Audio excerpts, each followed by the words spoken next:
How's it going, shooters? This is Chris with Backyard Slingshots. Making this video as more of a having fun video. Seen a lot of people with the Omega Slings .45 white, which I happen to have here on my new custom build that I made myself. This has got my taper, but not my normal active length. I actually cut these way too short. Proof that I've cut these way too short, where other people are boasting they haven't broken a band set, which I'm sure by now they have. I have chewed through 4 band sets that have broken on me, all breaking at the pouch tie where they're supposed to. There were 2 that I broke that I won't count as time use break because they broke in the middle, and I know exactly what that was from. They broke in the exact area, but opposite of one another.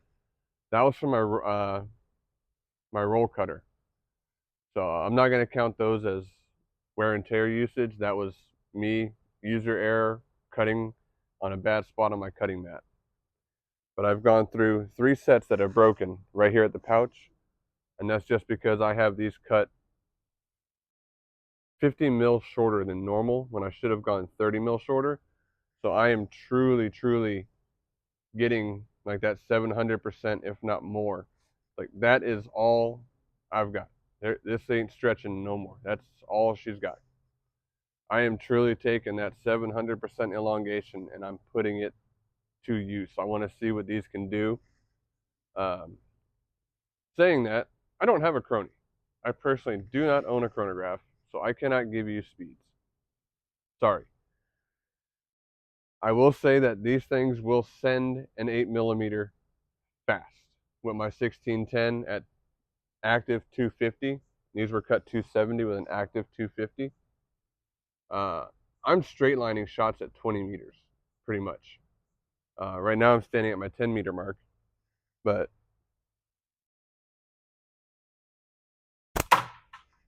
I mean, it laser beams these things, these for 8mm, to the point where the can cut takes longer with 8mm for the simple fact of it's just punching a hole clean through the can. It's not moving the can, it's not shaking the can, it's just it's a hole punch. I'm punching a hole straight through these cans. You can see right there.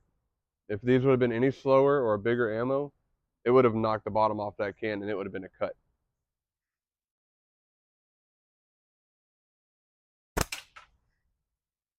And there, I hit the top of the can. It's just punching straight through the cans. I mean, it's fun because the cans last longer, but when you're trying to cut it quick,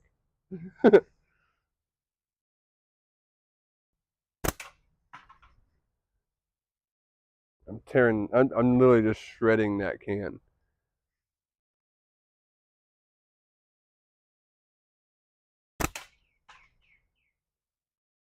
So I really kind of wish I could chronie this to give you guys numbers, but I'm trying to hit the top of the can. For me, the speed numbers don't mean a whole lot. And I hit the top of the can, it still didn't cut. And for me, the reason the numbers don't mean a whole lot is I look at your chronie numbers as you're hunting. If someone is hunting, and I'll give you an example here. This traveling at speed, 8mm, is extremely light and extremely fast. This traveling at speed, you need that speed to get your kill. You need it. I understand that and I'm aware of that. But I can't hunt in my state. I would love to be able to hunt squirrel and rabbit, but in my state, hunting with a slingshot is a no bueno. Can't do it.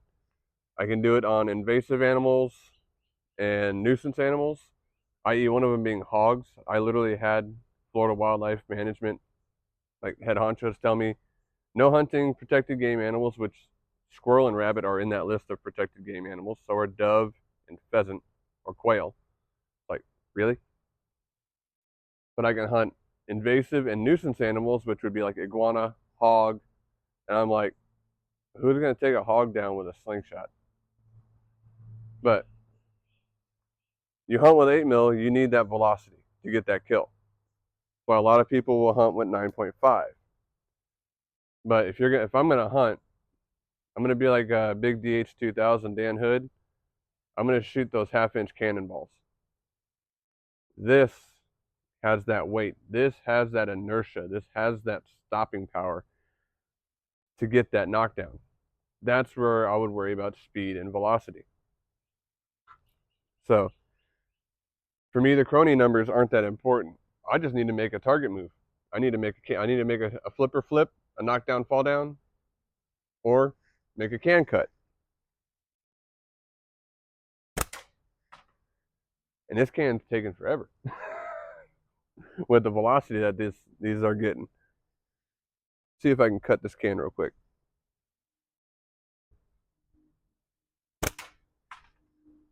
I know you all saw those bands vibrating. You probably heard it with the microphone too.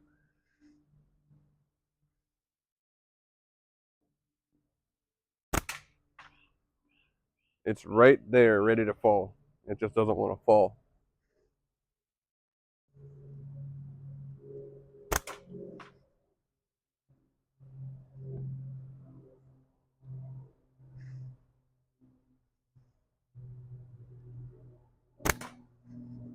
I'm just like sitting here tearing it apart. I'll probably end up skipping through this or fast forwarding so you guys can, so I can get to the kind of the point of the video.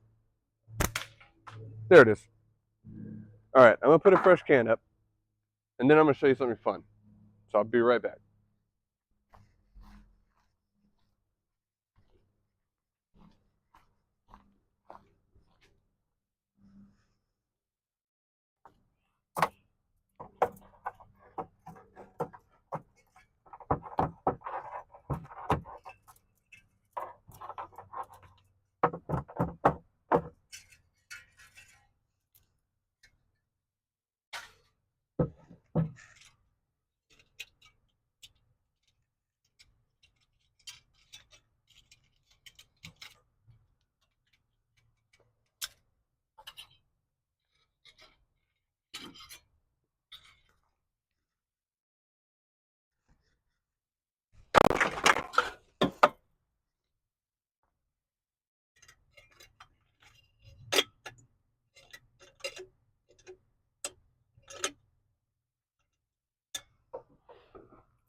Okay, so where I was saying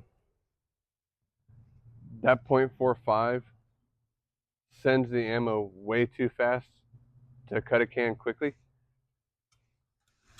There's the top of this Red Bull can, which usually the tops and the bottoms are the thicker, heavier parts.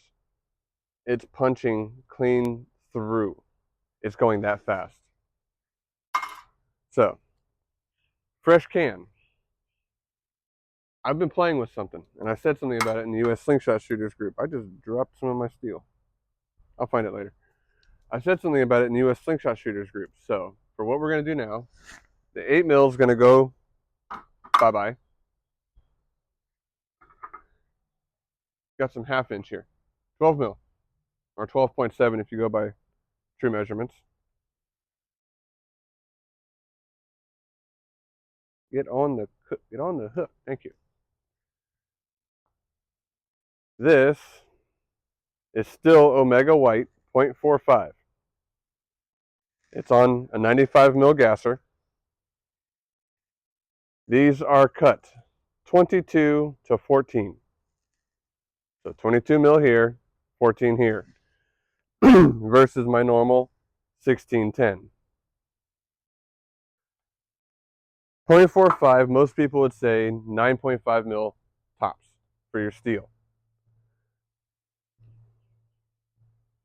And the biggest pouch I have is for a 9.5 mil steel. So this is a 9.5 mil pit pouch. I have not shot this setup. I actually shot this on one of my custom twisters I'm working on. Let's see what this 12 mil from 0.45 will do.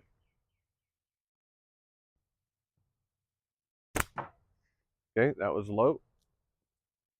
Then my testings, I was testing it on a narrower frame.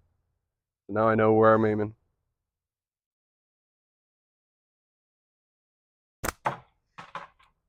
Just to the right of it.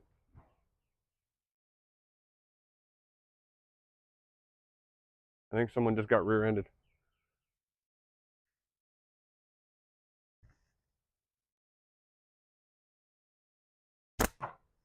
Ooh, just to the right of it again. You can see the impact difference, at least on my backstop.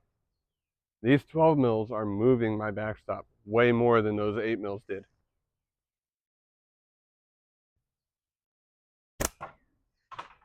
Just to the right. Okay. Every one of these is going just right.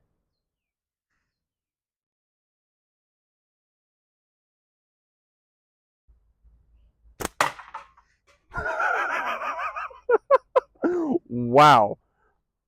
Now, I'll bet you there's no hole, but I'll bet you there's a good dent.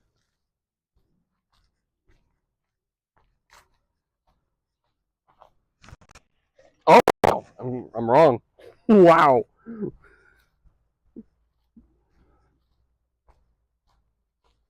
For them juggalos out there, Fago. Anywho. Yeah. Wow.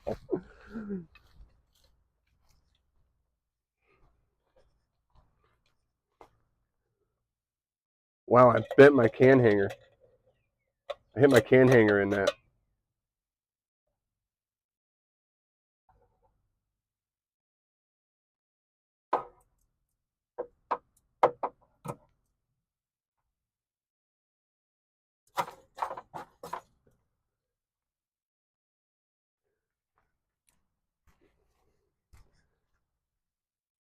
That hit. That hit hard.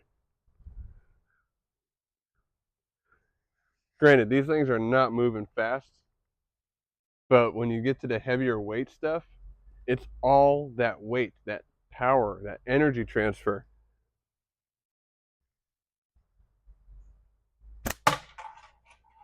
That one stayed in the can. I completely collapsed the can. It's just completely crushed. This is awesome.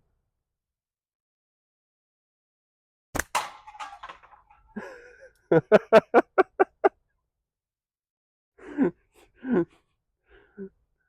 12 millimeter that's in there still is weighing it down. Oh man, you guys can see that energy transfer in that backstop. That's just nuts. I see why Dan Hood enjoys shooting these now.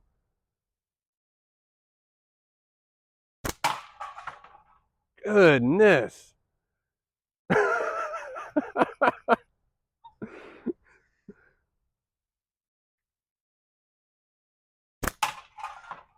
My goodness. I missed the can so far, the one time for sure, and then 3 times before that, so 4 shots. I think I've hit that can 5 times. My goodness. Ooh, hard right. That was me.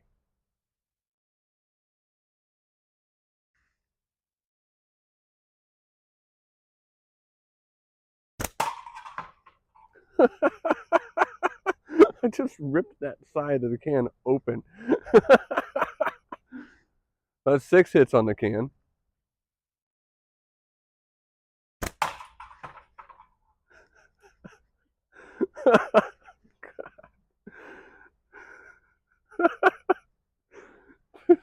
This is insane.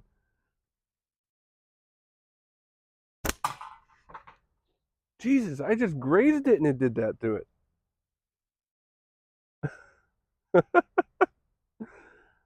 Let's see if I can actually hit the name Fago on there because that should be a good hit.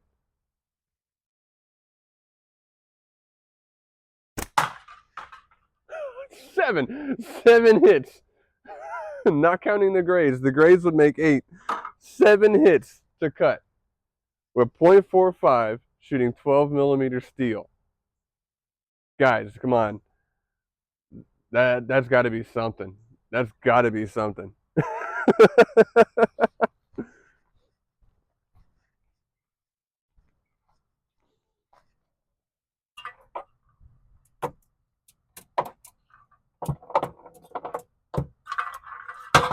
Oh my goodness, that's still inside the can. It never fell out.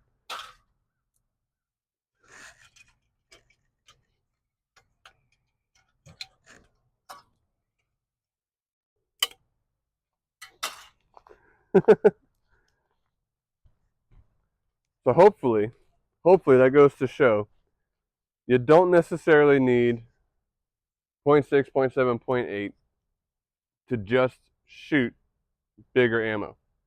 You can still shoot bigger ammo. You have to adjust your taper. So 12 mil, 22, 14, 8 mil, 16, 10. They're both in that 250 active.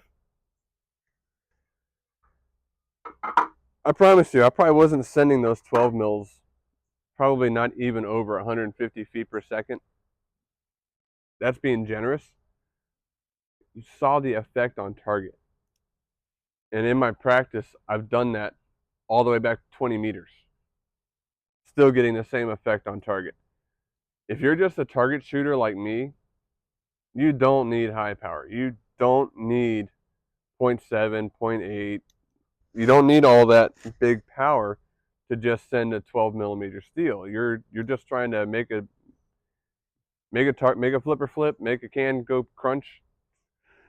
7 shots to kill it. 7. You don't need the power. You really don't. The power's nice, the power's fun, but it cuts down on your shooting time as far as when you're out there practicing.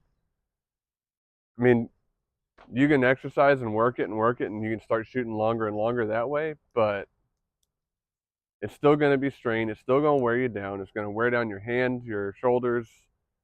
For those who already have hand issues, carpal tunnel, arthritis, you go into those big power, it's going to wear you down quicker. You just saw me shoot heavy ammo with light bands. The draw on these, I would put the draw weight for the felt weight close to my precise 0.5 setup at 1610. That's what this feels like to me. It feels like my 0.5 at 1610. I should have brought some 0.5 1610s out here to try this, to compare it, but I didn't. So, with that, this has been Chris with Backyard Slingshots. Having a grand old time with some big ammo and some light bands. Real quick, I want to say thank you to all you subscribers, all you newcomers, everybody. I'm at 689 last time I looked. I'm at 689 subscribers. That is completely awesome. Thank you, all of you. Thank you for all the likes, all the comments, all the shares. I mean, it means the world.